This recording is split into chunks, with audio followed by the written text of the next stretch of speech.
Hey listeners, thank you so much for listening to HRN. We want to make your experience as a listener even better, and to help us do that, we'd love your input on our audience survey. It'll only take a few minutes, and by completing it, you can enter to win a $250 gift card from Goldbelly. Visit heritageradionetwork.org/survey to take the survey and to help us keep growing and improving. That's heritageradionetwork.org/survey. Thanks for your support. Westholme is working with the land to create nature-led Australian Wagyu. Westholme believes that when nature leads, flavor follows. Learn more at westholme.com. You're listening to Heritage Radio Network.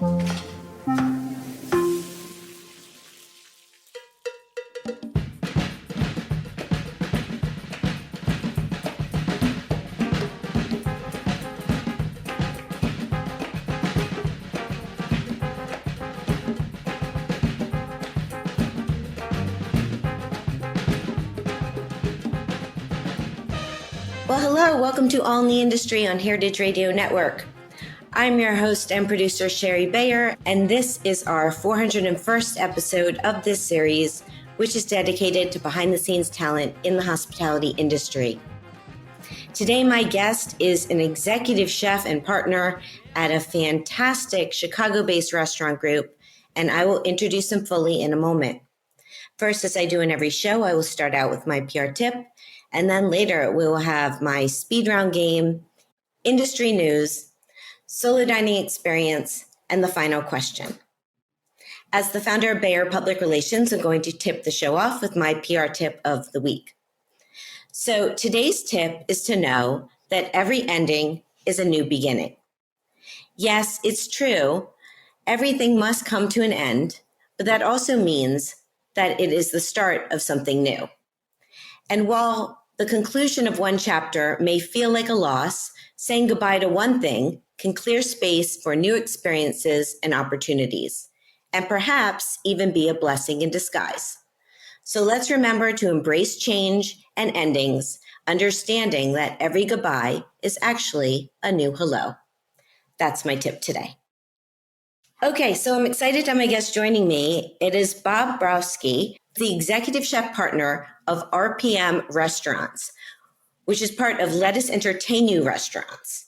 And he oversees a chef team nationwide at concepts including RPM Seafood, RPM Italian, RPM Steak, the Oakville Grill and Cellar, Pizzeria Portofino, and RPM Events.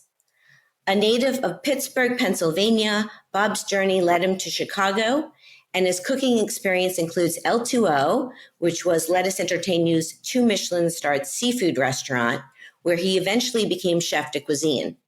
And he was recognized by Zagat's 30 Under 30 award. And without further ado, Bob, welcome to the show. Thanks so much for having me. I really appreciate it. Well, I appreciate you taking the time to chat. And I assume, are you in Chicago now? I am in Chicago. Nice. Fun fact about me is I lived in Chicago from 1995 to 1998. Very cool. Yeah, I have a little history working in restaurants. I was a server at Charlie Trotter's back in the day. So I bet you've got some great stories. I do. Yeah, good memories and great experience. And I'm glad it's a part of my resume. But enough about me and my resume. Let's talk about yours. So why don't you take us back a bit to your childhood and growing up and what inspired you to become a chef? I don't think there was any kind of aha moment, but I don't remember ever wanting to do anything else. As a kid, we'd go out all the time to chain restaurants for special occasions and things of that nature. My mom and dad always cooked. My grandparents were good cooks. So for me, it was something that was always special, is dining out in restaurants and things of that nature.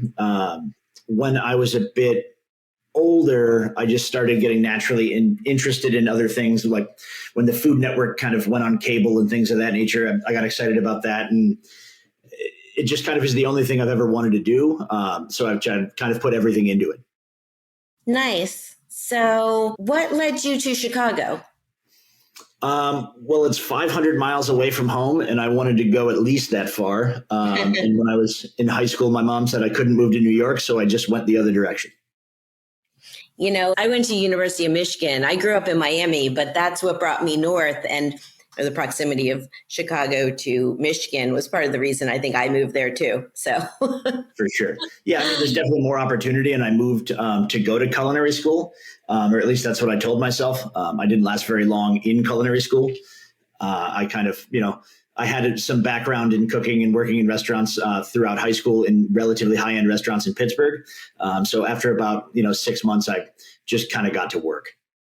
Right. And so what were some of your first initial jobs? When did you get involved with Let Us Entertain You? My first job ever, I guess I was about 15. My mother's best friend, her son was a chef at a little cafe in Pittsburgh. And I had to do a job shadow or something along those lines. And I spent the afternoon there, and I was kind of hooked, and that was kind of it for me. So I worked there on weekends. I worked there during the summer, and just kind of rode that as far as I could. And as far as Let Us Entertain You, my first job there was actually a line cook at L2O. I'd worked at RIA in the Elysian Hotel. We'd gotten 2 Michelin stars. I'd kind of worked all the stations as a line cook and chef de partie, and then was kind of looking for something new. And L2O was, the hottest restaurant at the time. So I kind of made my way over there and just got going. Yes, and that was Laurent Gras, I believe, and a lot of recognition for the restaurant. And from looking at your longer bio, it looked like you were there and then you left for a little bit and went back. Is that correct? Correct. I was there. I'd worked there for about 2 years. I was ready for management and things of that nature that it was not available to me. So I left, and I ended up connecting with Billy Lawless and working at a restaurant called Henri on Michigan Avenue when that was there. I was there for about a year, and then I got a cool opportunity to move back home to Pittsburgh and help open a restaurant called Notion with a little-known chef named Dave Rassicott, who I think is, one of the most underrated chefs in Pittsburgh. Yeah, well, I'm not that familiar with Pittsburgh, but it's one of those cities I haven't been to that I'd like to visit. I've heard great things about its dining scene, at least of what it's like today, but I'm not as familiar. It's certainly grown, and there's a lot of really cool places to go in Pittsburgh these days. But kind of after being back there for about 9 months, I got the call I've been looking for all along. I got a call from Matt Kirkley, who was the chef at L2O at the time, and he said, I'd love for you to be my chef de cuisine if you wanted to come back here. So that's kind of, how I made my way back to Chicago after all that time. And then that's part of Let Us Entertain You. And you were there for a bit. I know that restaurant closed in 2014. Were you there till the close? I was there till it ended. And then L2O actually turned into a restaurant called Intro. So the same kitchen, the same space.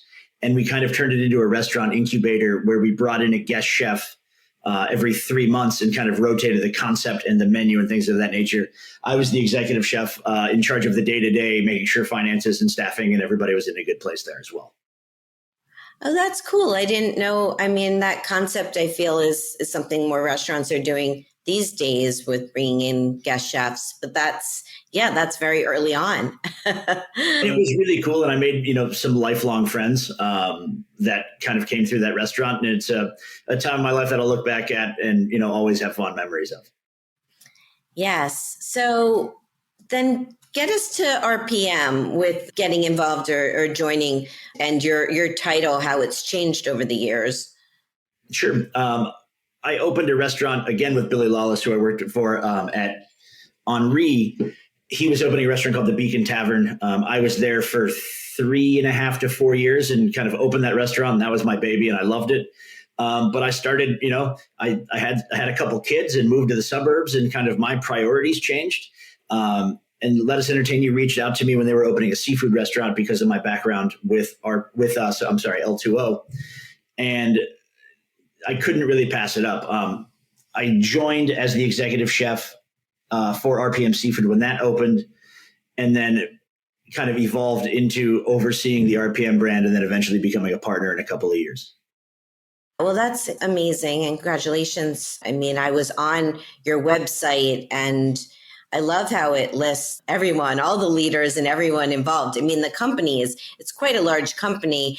Maybe for people who aren't as familiar with Let Us Entertain You and RPM, do you want to just give a little overview of the company? Because, I mean, Let Us Entertain You is just one of those brands that I think anyone in the industry, when I think of Chicago, I think of them. And I've been to many of their restaurants, including RPM. So, yeah, you want to just give us a little background? Yeah, I mean, the company is about 54 years old. It started with a small restaurant in Lincoln Park called RJ Runs. Right now, we have about 50 different brands and about 80 different restaurants nationwide, most of which are in Chicago. That is the home base.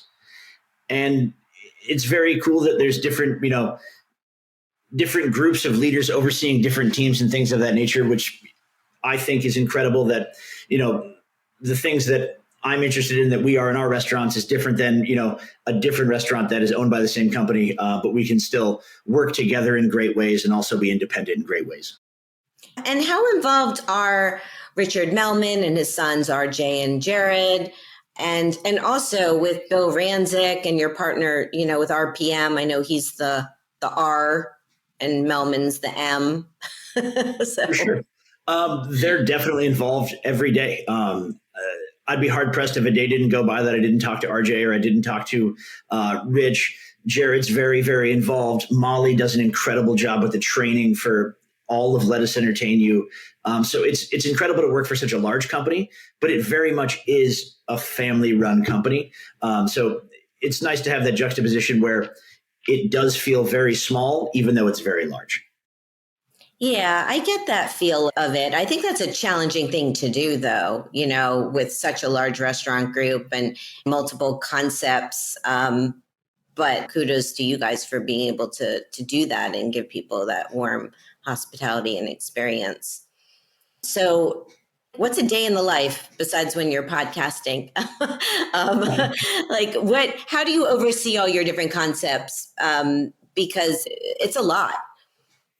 It is a lot, but we're very blessed that we have an incredible team. From the group of partners in our division to the executive chefs in every store, the sous chefs and the line cooks. I couldn't do a single thing well without everybody else on our team. But a typical day for me kind of varies depending on what's going on and what we're working on. I'm also very lucky that 3 of the restaurants that I work at in Chicago are all within 4 blocks of each other. And the other one in Chicago is only about a mile away. So it's easy for me to bounce around. The biggest challenge, frankly, is to not be in every store every day. I find myself less effective the more restaurants I go into. So I try to, compartmentalize what's going on, whether it be a menu change, whether it be new hires, whether it be things we're working on and what we can push forward to make our restaurants a little bit better, and empowering the team to also make decisions that, they know are going to be best for the restaurant. Yes. And what about the restaurants you have in other cities? Because I know you have RPM in DC and also in Vegas. Do you travel a lot? We definitely travel a lot. The team in DC is very stable. Chef Massimo does an incredible job. They have a great following out there. I travel more so to Las Vegas, which is a younger store, and we've got a young team over there. We have a chef named Tiffany who does an incredible job for us. She was a line cook for us in Chicago, and she's really bloomed and grown, and the team loves her, and the food quality is very high. So I'm very blessed by, being able to empower a team that's incredibly talented and puts the restaurant first. Yeah, that sounds great. Let's talk about your menu a little bit, or your menus, I should say. So when did you first start working with Westholme, their product, the nature-led Australian Wagyu that they have? I believe you have it at RPM Steak. What turned you on to working with their product in particular, and all the products that you use at your restaurants? My entire career, I've spent very product-driven. I get very excited about new products, very high-end products, whatever the best raw materials we can get, I think gives us a competitive advantage over every other restaurant. And I've felt that way my entire career, which is why I've spent a lot of time in fine dining and things of that nature. But the overarching theme to every single RPM restaurant, every restaurant I'm a part of, is we just want to serve the best product possible to guests. And we've been using Westholme for years. It's hard to beat how great the product is. And we actually got to spend some time in Australia a couple months ago and really seeing the operation, which kind of opened my eyes to just how large the operation is, but how many incredible people go into making such an incredible product that we're able to serve every single day. Amazing. Well, sorry, I missed that trip. You can come to the next one. Just let me know. I've been once to Australia and I'd love to go back. I mean, it's an amazing place and so beautiful. And the food I remember too from being in Sydney and Melbourne, as they say. Right. Yeah, just really fantastic. So where were you in Australia? Where are they based? We started in Brisbane, and then we went to 3 different stations up in Northern Australia, all the way up into Northern Territory. So it was incredible to see the different breeding operations, the different feedlots, and just meeting the people that make what we serve every day, frankly, possible. Well, I'm sure as a chef, having that experience and just being able to see where your product is coming from and how it must have been really cool experience. So do you use Westholme? Is it a product at all your RPMs or is it featured at steak? We feature 2 cuts at steak on the menu. We do the New York strips and we do the tomahawks. Those are staples that will always be there. But we certainly run specials at all of the other locations, whether it be grass-fed product or, we do an event every year where we do high-end barbecue and we always make sure that we feature Westholme briskets and tri-tips and things of that nature. So it's an incredibly versatile product as well as being high quality that we can really see in every single one of our stores. Well, I'm a big solo diner. I'm guessing the tomahawk might be a little large for a party of one. If you skip lunch, and try really hard, Yeah, well, I don't know. I've been known to overorder a little bit. So I'm due for a trip back to Chicago. I was there in June for the James Beard Awards, and that was fantastic, but it always goes by so fast. And I tend not to have that much time to dine out because of all the events, but I do love returning. So I will let you know when I come back in town. We would love to have you. Thank you. Thank you. I'm a fan of your restaurants and everything with Let Us Entertain You, which I see you guys now go with Let Us Entertain You restaurants more than Let Us Entertain You enterprises, or is it one and the same? It's one and the same. Okay. But an impressive restaurant group. So I have a book that came out last year called Chef Wise, and it's on chef advice. And so I like to ask chefs for their advice that aren't in the book. Who knows, maybe there'll be a volume 2. We'll see.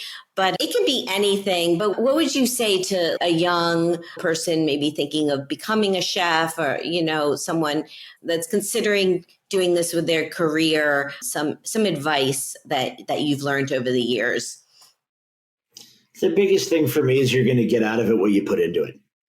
If you're really willing to dig in and do the work and, read and dine out and really immerse yourself into the incredible world of restaurants, you'll be rewarded by, knowledge and confidence and all of the things you'll need to be successful.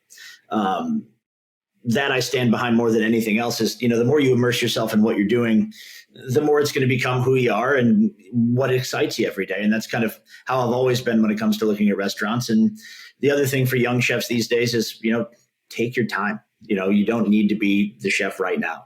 Work at many restaurants, work in, different styles of dining, different cuisines, different sizes of restaurants, and really find what you love and really dig into it. Yeah, that's great advice. Yeah, it seems these days, I think people really want to get to the destination so fast, and it is a part of the journey. And I know from my experience as a bit of the paying your dues or just learning, there's so much to learn from other people. So that's great advice. And what's your favorite part about being a chef? Do you have a favorite part? For me, when it comes to physical cooking and, things of that nature, it is the product. That is my favorite thing. My favorite thing in my role now, besides happy guests, is building a team and having a team that really, all pushes in the same direction. I think that's something that's exceedingly hard to find, specifically in this industry, with kind of how transient it could feel sometimes. but being on a large team that all pushes in the same direction is something that isn't lost on me, how lucky I am. And that's my favorite thing, and just kind of continuing to grow that. Yeah, that's great. Do you get on the line these days? Are you still cooking as a chef? I know that it sounds like a silly question to ask, but No, I mean, I certainly don't get to do it as much as I'd like to, because at the end of the day, that's why we all got into this. But I certainly throughout my week will plan, parts of my day and parts of my week where I am in front of a cutting board and I am working on new things. Because at the end of the day, that's why we started to do this, and that's why I got into this industry. So I force myself to be in a kitchen with an apron on, and cooking food with fire. That's at the end of the day why we do this. Yeah. No, I hear you. Before we take a break, one more question. What are you excited about most these days in Chicago with the culinary scene? I mean, it could be part of your restaurant group or not. I'm just curious, like what's happening there that you're excited about? I think that, a couple of years ago, all of the best restaurant were quote unquote fine dining restaurants with only tasting menus and things of that nature. I love that the pendulum has kind of swung backwards a little bit, where people are serving incredibly high quality, interesting food in casual atmospheres that people really want to be in. And I think that that's fun. We've taken the stuffiness out of upscale cooking and fine dining and things of that nature, and everything feels more approachable to every guest. And that's something that excites me. Yeah, well, that's nice. That's cool. Okay. So let's take a little break and then we'll come back. We'll play my speed round. I have some industry news, my solo dining experience, and the final question. So stay with us. This is All in the Industry on Heritage Radio Network. Whether you're a chef or just love going to restaurants, you know the best ingredients are everything, especially when it comes to beef. In Northern Australia, there's a different approach to raising high-quality beef. Westholme, based in Queensland and Northern Territory, is working with the land to create nature-led Australian Wagyu. Westholme stewards 16 million acres of rangeland guided by their natural ecosystem. They're led by a belief that if they balance the needs of their cattle with the needs of the environment, both can thrive.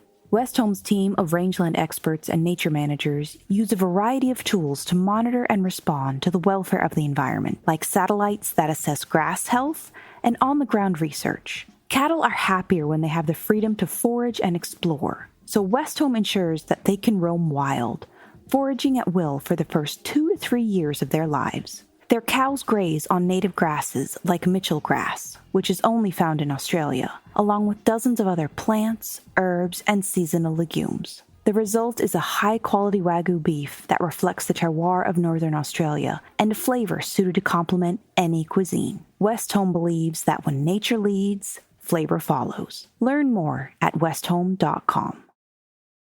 Welcome back to All in the Industry on Heritage Radio Network. I'm your host and producer, Shari Bayer, and my guest today is Bob Broskey. He's the executive chef partner of RPM Restaurants, which is based in Chicago.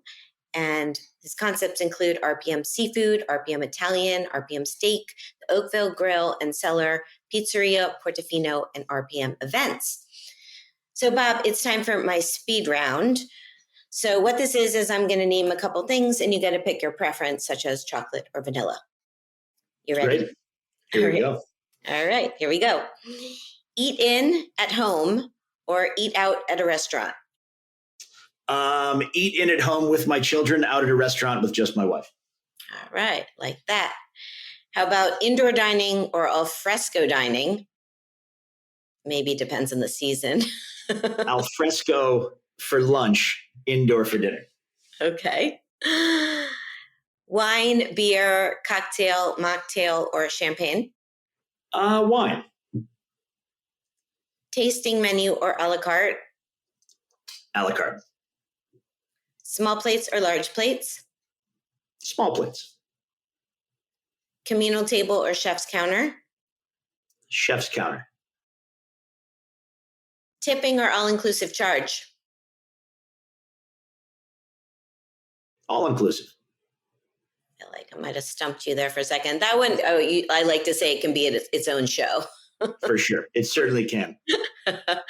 Yeah. It's a bigger topic in a little speed round. Okay. A few more. Cubbies or White Sox? Is Pirates an option? There's no rules. Pirates. We'll go with the Pittsburgh Pirates, one of the few fans out there. Good to know. I like sports and rooting for all teams, but I'm a big Cubbies fan. I worked at Sports Corner one summer. That's right very by cool. Wrigley. We actually did a 10-person charity dinner last night in the Cubs locker room, which was very, very cool. Oh, well, you just one up me. Well, that's amazing. I mean, the stadium, since when I was there, they added on and, it's become quite a structure, I guess. It's, developed more, but it will always have my heart, that stadium and team. It's gorgeous. And the things that they've done to it, just kind of the inner workings of the stadium and the amount of history that's there, it was a pretty incredible experience. Yeah, well, that sounds really cool. Good for you.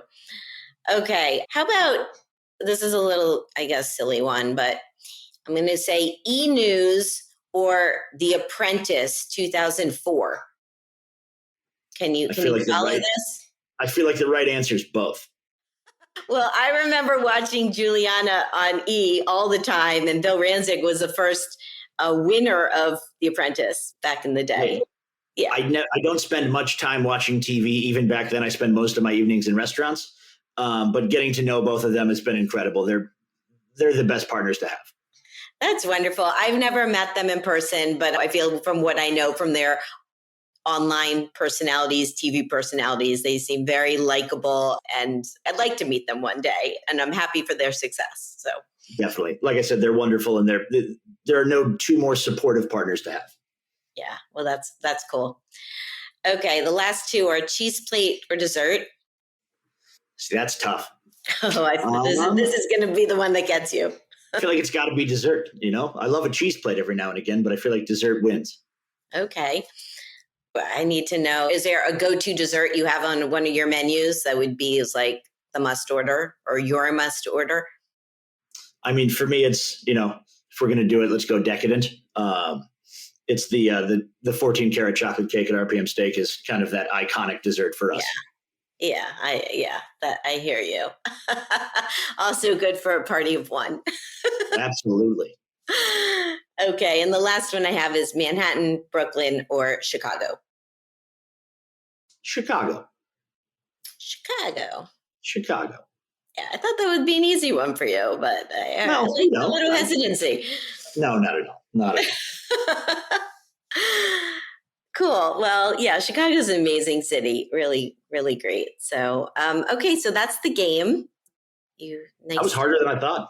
Was it? It's yeah, a lot of these things can turn into conversations and there can be reasoning behind them, but it's a fun little speed round. Absolutely. It also kind of proves my point that I love making decisions at work, but not when I'm not working. So it's a lot of the preference questions are whatever everybody else is doing when I'm not in charge. Right. Okay. Well, that's cool. Okay. So for industry news, the 2024 Food Network NYC Wine and Food Festival is coming up. And this year it's presented by Invesco QQQ. And this is an annual event in New York City that they're doing for the first time in Brooklyn, or I feel there's been some events in Brooklyn, but this year they're hosting pretty much all of the events in Brooklyn. And this is Lee Schrager's event that he's the founder and executive director, and he also does South Beach Wine and Food Festival, and I've covered the event a lot on the show, and I'm planning to attend some of the events. It's October 17th to 20th, and their mission is to eat, drink, and feed New York City. And the charity that they are working with is God's Love We Deliver. And for anyone who's not familiar, it's New York City's premier wine and food festival supporting New Yorkers in need. Their events include the Blue Moon Burger Bash, Champions versus Challenges, which is always a very popular one that's happening on Friday. And they have an event called Gin and Juice by Dre, and Snoop presents Brooklyn Eats and Beats, hosted by Esther Choi, Billy Durney, Sean Feeney, Mark Iacono, and Michael Solomonoff. And that is on Thursday. And a lot of those names have been on this show too. They have a foodie con by Fratelli Beretta on Saturday. So it's a lot happening. Bob, have you ever gone to the NYC Wine and Food Festival or participated? I have not, but it's always been on my list. Yeah, it's a giant festival, and I'm always so impressed by the organization of it, the amount of events they do, and it's just so well produced. Randy Fisher of Cream, based in Miami, produces some of the events, and Devin Paget and Brett Friedman's agency 21 works on it with sponsorship. And so I know a bunch of people I've met over the years from attending who are really great people involved. It's massive, and yet it seems, I guess in a sense, now I'm thinking it's kind of like your restaurant group, like it's massive, but you guys have it down like a well-oiled machine. I appreciate that. Yeah, no, so it's great. There's a lot happening.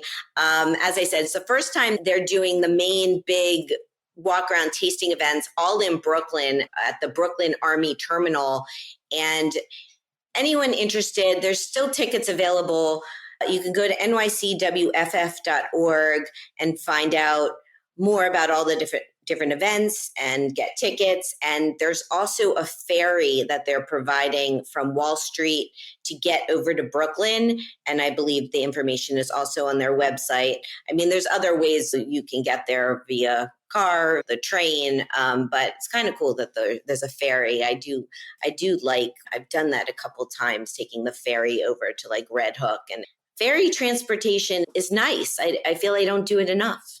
So I'm planning to go to a couple of things, and I suggest you check it out. And congratulations to Lee and the entire team for putting this event together. There's so many more I could be naming. JJ Johnson has the cookout coming up. There's the oyster bash. There's something for everyone. So stay tuned for that. It's coming up next weekend, and maybe Bob will get to one in the future. I love that. Absolutely. Yeah. It's good to be a part of. Okay, so it's time for my solo dining experience. So this week it's at Penny. Here's the rundown. The location, 90 East 10th Street in the East Village, New York City. The concept, it's a seafood spot with a raw bar and a seafood counter, and it's mostly walk-ins, but they do take some reservations. The owners, Chase Sinzer and chef Joshua Pinsky, who also have the popular wine bar downstairs, Claude, which has 3 stars from the New York Times. And Penny also now has 3 stars from the New York Times. So it's a hot spot. They're right above each other. 2 really great restaurants by the same owners. And I've been to Claude before a couple of times, and this was my second and then third time going back to Penny, which I will get to. So why did I go? Well, I'm a huge seafood lover and a big fan. So my experience, this is a couple weeks ago. I got a reservation on a Sunday night for one. As I said, it's mostly walk-in. You don't really need a reservation. You can go, and if go at a little off time, you'll get a seat. It's all counter seating, but having a reservation is always nice, confirming that you're going to get a spot. So I sat back at the same seat I'd been at before, which was the last one at the end of the counter overlooking the whole space, which was nice. I had a really lovely server, Alyssa, helped me go through the menu, decide what to get. I was trying to get things I didn't have from the last time, try new stuff as I like to do. And then I spoke with the host, Ellis, towards the end of my meal about coming back for a special collab they were doing, and he was able to help me out. So that was great. So I had a really great time. What did I get? So on my previous visit, I had razor clams, shrimp and mussels, which are part of their icebox. I had brioche and butter, octopus and potato salad, and stuffed squid, and an ice cream sandwich. All delicious. This time around, I went different. I got the shrimp cocktail, tuna carpaccio, trout, and lovage, and chocolate mousse. My take? I loved it. As I said, I'm a seafood lover, so this type of restaurant is just for me. Their shrimp cocktail is seriously, I will say it's the best shrimp cocktail. It's that good. I don't know what they do with these shrimp. They're chilled. They're delicious. Get the shrimp cocktail.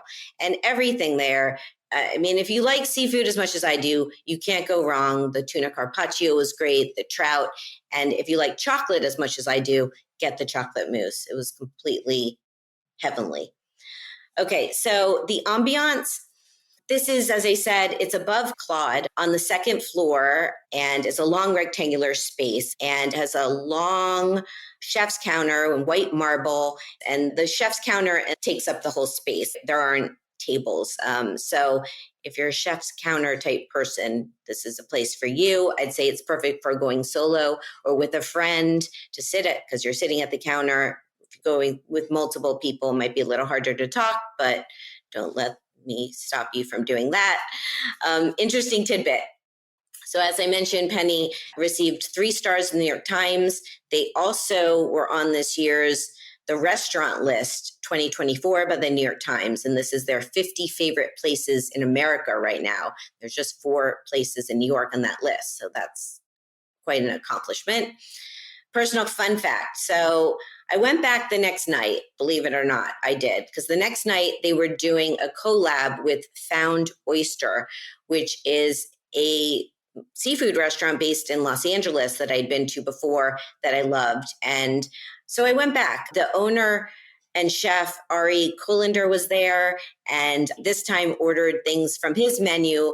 I got the Sicilian crudo, clams casino, clam chowder, miso barbecue shrimp, and from Penny's menu, I also got a scallop. And it was all fantastic. And I was able to see Josh and Chase, and it was really great. And then the last thing I'll mention is a week or 2 ago, there was a fundraiser for Anne Saxelby, the Anne Saxelby Legacy Fund, a really wonderful event that they've put together in her honor at Chelsea Market. And I hadn't been the past few they did, and I went this last time, and it was really wonderful. I knew Anne through Heritage Radio. She was a fellow host and also the wife of Heritage Radio's founder, Patrick Martins. And it's extremely sad that she passed away at a very young age from a heart condition in 2021. And this organization they put together is really special and doing so much good. And so I was glad I was there to support. And Josh from Penny and from Claude was there, and he was serving a wonderful little meat sandwich dish that was delicious. So I thought I'd mention that. The cost of my meal at Penny on night 1 was $97. That's not including tax and gratuity. Would I go back? Yes, you can tell I'm a fan. And their website is penny-nyc.com and Instagram at penny_New York. Okay, so there. I know that was a lot. Bob, did I sell it to you? Are you going to go to Penny when you come to New York? I've had a bunch of friends who have gone recently, actually, and they all agree with you that they say it's fantastic. It's been too long since I've been to New York, but that's certainly on my list as well. Yeah, I was going to ask you that. Like, do you come here and when, and are you due? But yeah, it's a really great spot. I mean, it's casual, which I like as well. Like, I feel we're in a time where the restaurants getting recognition aren't necessarily all fine dining, you know. Correct. This is more approachable. I mean, it's not, I wouldn't say it's inexpensive, but it's like quality product that you're getting. Exactly. And those are the things I love the most. And also something I'm very passionate about is I hear they have an incredible white burgundy list there as well. Well, that's, you know, and I failed to mention their whole beverage program because I'm not a drinker, but you're right. They have a really great wine program at both restaurants. So yeah, not to be overlooked. So thank you for mentioning that. And it's time for the final question. So my next guest is going to be Christina Tosi. She's a 2-time. Incredible. Thank you. I'm excited. She has a new book coming out. And I guess I don't know if Christina needs an intro, but anyone not familiar, she's a 2-time James Beard Award-winning chef and the owner of Milk Bar, known for baking outside the lines and turning dessert on its head. And she has this new cookbook coming out in November called Bake Club, 101 must-have moves for your kitchen. And she started Bake Club during the pandemic, and now it's a book. which doesn't surprise me at all. She's a rock star. So, Bob, can you please ask a question for Christina? Absolutely. I actually just heard that she's going to open a milk bar in Chicago in the coming months. And I guess the first part of my question would be, what took you so long? And the second part of my question is, why Chicago? Why now? And what are you excited about? Amazing. Yeah. As you were saying that, I was like, oh, she's not in Chicago yet. Do you know what neighborhood? I believe in the West Loop.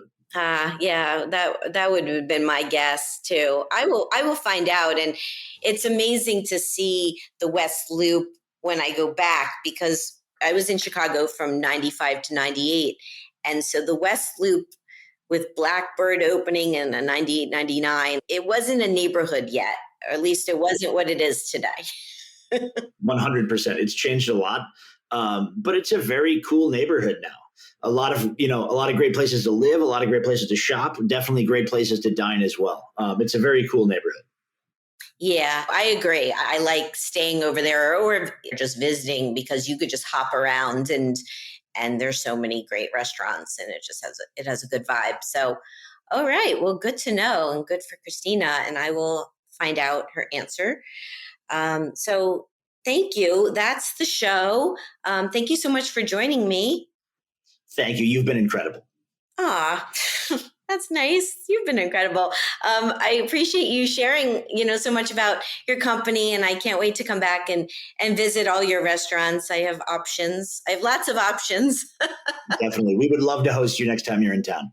Thank you. I look forward to coming back and meeting you in person too. So thank you so much for your time, and congratulations on all your success and everything you do. I think kind of made it sound easy for everything you're doing, but I know it's not easy. So kudos to you. No, thank you. And thanks again for having us. Thank you. My guest today has been Bob Broskey. He's the executive chef and partner of RPM Restaurants.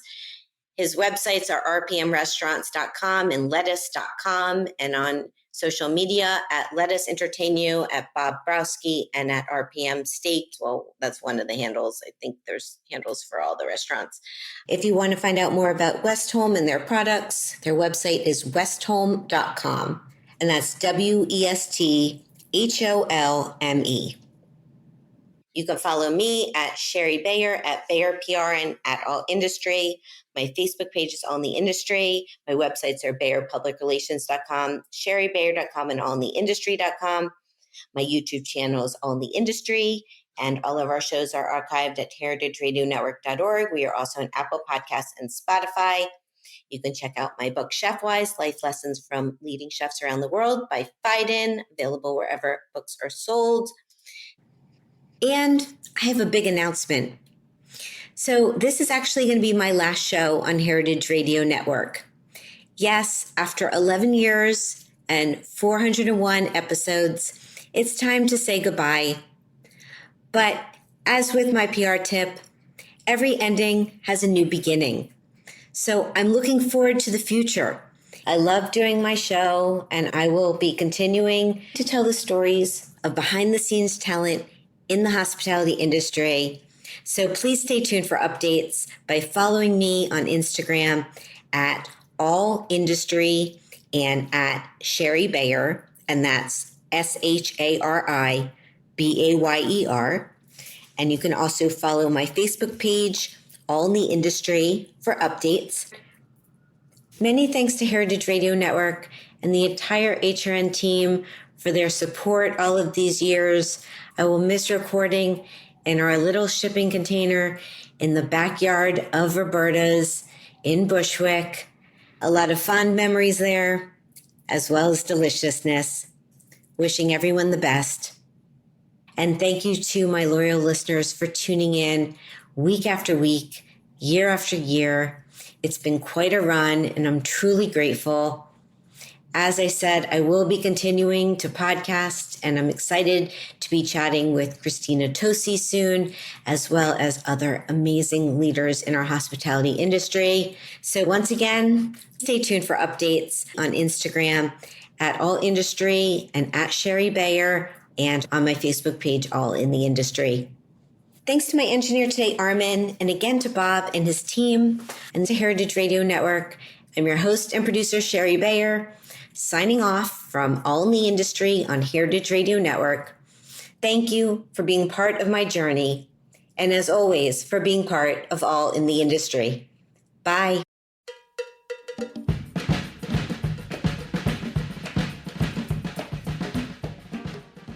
All in the Industry is powered by Simplecast. Thanks for listening to Heritage Radio Network, food radio supported by you. Keep in touch at heritageradionetwork.org/subscribe. Ever wonder what's hot in the baking world right now? It's not even that complicated. You get store-bought croissants, cut them open, shove in some store-bought cookie dough, and that's it. Hi everyone, I'm Gemma Stafford, professional chef, cookbook author, and creator of Bigger Bolder Baking. Welcome to Need to Know, your go-to podcast for everything baking entertainment. From the latest trends, this is the viral scrambled pancake trend. To the tips and tricks you crave. We discovered that if you take apple peels, toss them in a little cinnamon and sugar, and bake them for about an hour in the oven, you get a really lovely treat. Plus exclusive interviews with baking pros. Hey, it's Liz from the Sugar Geek Show. Thanks for having me, Gemma. We've even got the Bold Baking Hotline to answer all of your baking queries and questions. Is a Dutch oven really necessary for baking bread, and what difference does it make? Yes, I think we probably would agree on that, do we, Oni? Yeah, good. So join us every Sunday for your new weekly baking ritual. It's everything you need, that's KNEAD, to know.